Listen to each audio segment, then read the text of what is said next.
শুকনো মুড়ির মধ্যে বেসন দিয়ে খুব সহজে যে এত মুচমুচে নাস্তা রেসিপি বানানো যায় সেটা হয়তো না দেখলে বিশ্বাসই করবেন না। খেতেও কিন্তু খুব ভালো লাগে। সন্ধ্যার সময় বসে আছেন তখন কিন্তু খুব সহজেই কম উপকরণে এই নাস্তাটি বানিয়ে ফেলতে পারেন। আসসালামু আলাইকুম বন্ধুরা, রেসিপিটা না টেনে সম্পূর্ণ দেখতে থাকুন, আশা করছি খুব ভালো লাগবে। তো এই রেসিপিটা বানানোর জন্য প্রথমেই একটা বোল নিয়েছি, আর এই বোলে এই মেজারমেন্ট কাপের 1 কাপ নিয়ে নিচ্ছি বেসন। এবার এই বেসনে দিয়ে দেব আধা চা চামচ পরিমাণের লবণ, আধা চা চামচ পরিমাণের হলুদের গুঁড়ো ও দেব আধা চা চামচ পরিমাণের লঙ্কা গুঁড়ো। এবার অল্প অল্প জল দিয়ে একটা পাতলা ব্যাটার বানিয়ে ফেলব।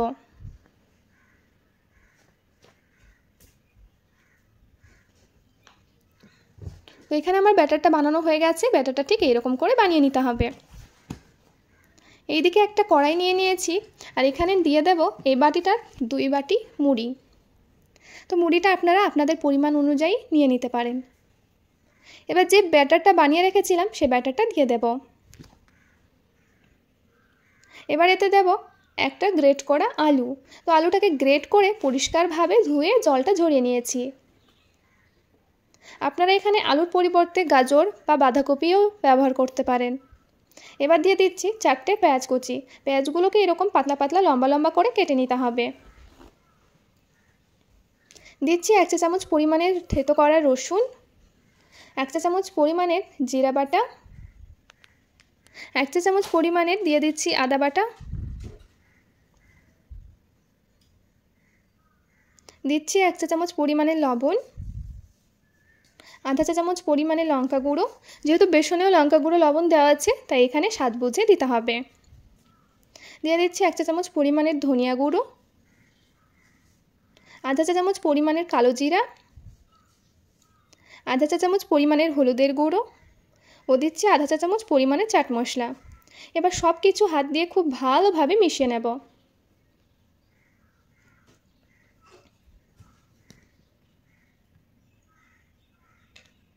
তো এখানে আমার সব কিছু খুব ভালোভাবে মিশিয়ে নেওয়া হয়ে গেছে। এবার এখান থেকে এরকম গোল গোল করে নিয়ে নেব। তো ভিডিওটা কিন্তু খুবই ছোট, শেষ পর্যন্ত দেখতে থাকুন, তাহলেই বুঝতে পারবেন নাস্তাটা কতটা টেস্টি হতে চলেছে। এদিকে একটা ফ্রাই প্যান বসিয়ে দিয়েছি। ফ্রাই প্যানে রিফাইন্ড অয়েল গরম করতে দিয়ে দিলাম। তেলটা যখন ভালোভাবে গরম হয়ে আসবে তখন মুড়ি থেকে এরকম করে ছোট ছোট বলের মতো করে গরম গরম তেলে দিয়ে ভেজে নেব। আপনারা চাইলে অন্য কোনো শেপও কিন্তু করতে পারেন। ভিডিওটা না টেনে সম্পূর্ণ দেখতে থাকুন, আশা করছি খুব ভালো লাগবে।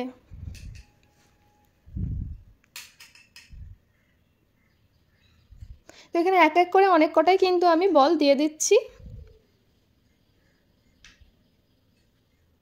তো এখানে মুড়ির ও আলুর পাকোড়া বানানোর জন্য বলের মতো করে অনেক কটা দিয়ে দিয়েছি। এবার হাই ফ্লেমে এই সব কটা পাকোড়াগুলোকে লাল লাল মুচমুচে করে ভেজে নেব।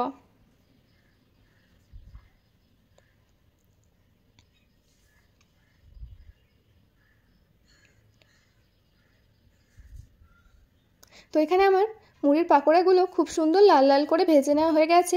এরকম করে ছাঁকনিতে নিয়ে তেলটা ঝরিয়ে নেব।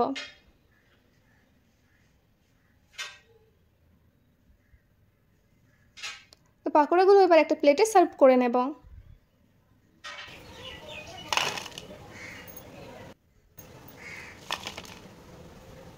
তো এখানে আমার সব পাকোড়াগুলো বানানো হয়ে গেছে।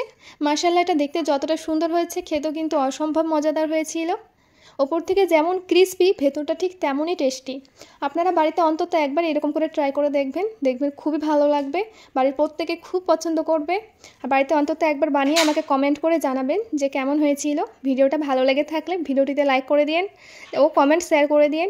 চ্যানেলটিকে যদি এখনও সাবস্ক্রাইব করে না থাকেন চ্যানেলটিকে সাবস্ক্রাইব করে নিন আরও নিত্য নতুন সহজ রেসিপি পাওয়ার জন্য। ফিরে আসবো আবার কোনো নতুন ভিডিও নিয়ে। সবাই ভালো থাকুন, সুস্থ থাকুন। আল্লাহ হাফেজ।